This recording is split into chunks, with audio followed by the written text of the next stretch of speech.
Ես այս ցավազրկողների կարիքն ունեի, որ կարողանայի գնալ աշխատանքի եւ եկեղեցու ժողովներին եւ իմ ընտանիքի հետ ժամանակ անցկացնել։ Դա մեծ սուտ էր, բայց դա այնպես էր, ինչպես դա սկսեց։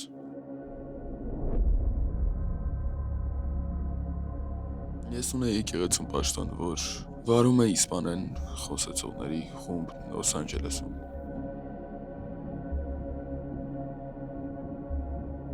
Դրա մեջ կար մարտահրավեր այս հիվանդությունը, որ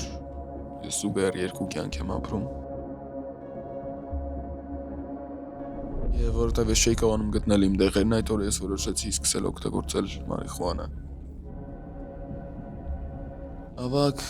դուստրս անցնում էր մոտակայքում մեքենայով եւ տեսավ ինձ։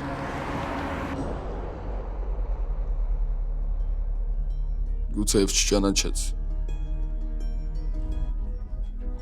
Ես կարող էի խուսափել հետևանքներից, որտեղ այդպես եմ անում։ Բայց նա ինձ միանգամից ճանաչեց եւ մոտեցավ ինձ։ Ասաց. «Հայր, դու օգնության կարիք ունես»։ Նա պետք է ազատություն ձեռք բերել այս հաուսից եւ կախվածության բերած շրջապատից եւ նա դա արեց։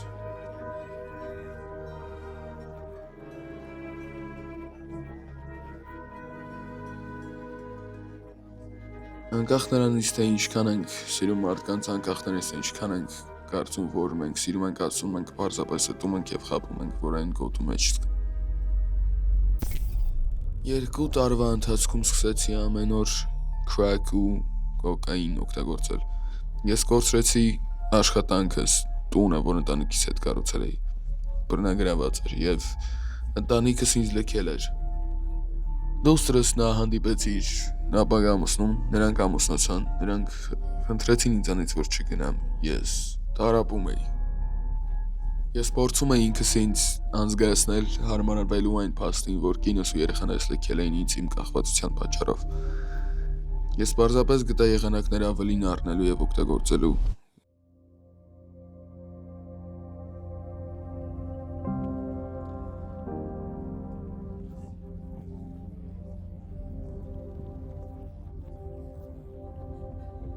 Ես օգտագործում էի մի կնոջ, որը մարմնավաճառ էր,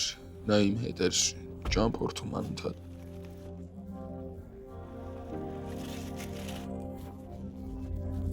Ես ունեի հետաքրքրություն, թե որտեղ նա կարող էր հասնել։ Իմ համայնքում գտնվող ոստիկանությունը հսկել էին ինձ տարբեր տեղեր այցելելիս ու հասկացան, որ ես թմրամոլ էի։ Ես հիշում եմ լույսերը միացան ու հիշում եմ կարծես թե թեթևություն եկավ իմ վրա, որ գուցե ինչ-որ տարօրինակ ձևով գուցե ես ավարտել եմ, գուցե։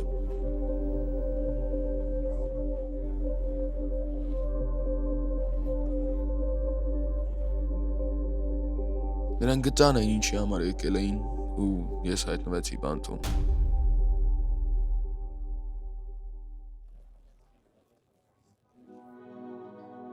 Այժմ խնդիրը այն էր, որ պետք էր վերականգնել իմ կործանված ընտանիքը եւ այն բաստը, որ նրանք արդեն գնացել են եւ մենք բաժանվել ենք, չէր օգնում իմ վերականգնմանը։ Նրանք դեռ կապվում են քո հետ անկախ նրանից, որ դու թմրավոր ես ու քո կախվածության հետ կապված վատ բավվածքը։ Քալինն ասում է, որ շտկեք ինչքան հնարավոր է։ Ես գիտեի, որ պետք է նստեի այնտեղ լինեի ու իմ ընտանիքից ամեն մեկը իմ կողակիցը կամ իմ երեխաները կարող էր պատմել ինձ այն, ինչ իրականում կարծում եմ։ Ամեն անգամ մի ժամ, շաբաթից շաբաթ, ամիսներով մենք նստում էինք այդ սենյակի մեջ ու ես ասացի իր մասին, ինչ ես էի։ Եվ օրերը շատ դժվար էին անցնում, ես լաց էի լինում, ես նայում էի բեկորներին ու չգիտեի, թե արդյոք այս գործընթացը, այս անցած 6 ամիս լիխորներով ու փորձերով միավորել ու շտկել արդյունավետ կլիներ։ Իմ ներկայիս կողակիցը խրախուսեց ինձ, որ էլի փորձեմ նրա հետ կապ հաստատել։ Բայց գուցե այս անգամ մենք կվերամերոնվենք որպես ընտանիք ու տեսնենք ապակի բաց սկիզբը։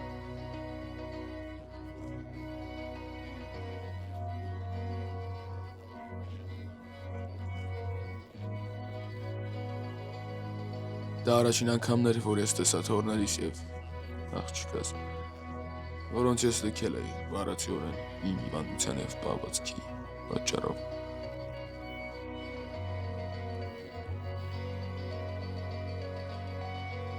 Եվ 9-րդ քայլը նոր կյանք է տվել ինձ ու ես հասկանում եմ, թե ինչի նկատի ունի Աստված, երբ ասում է, որ նա ողորմած է։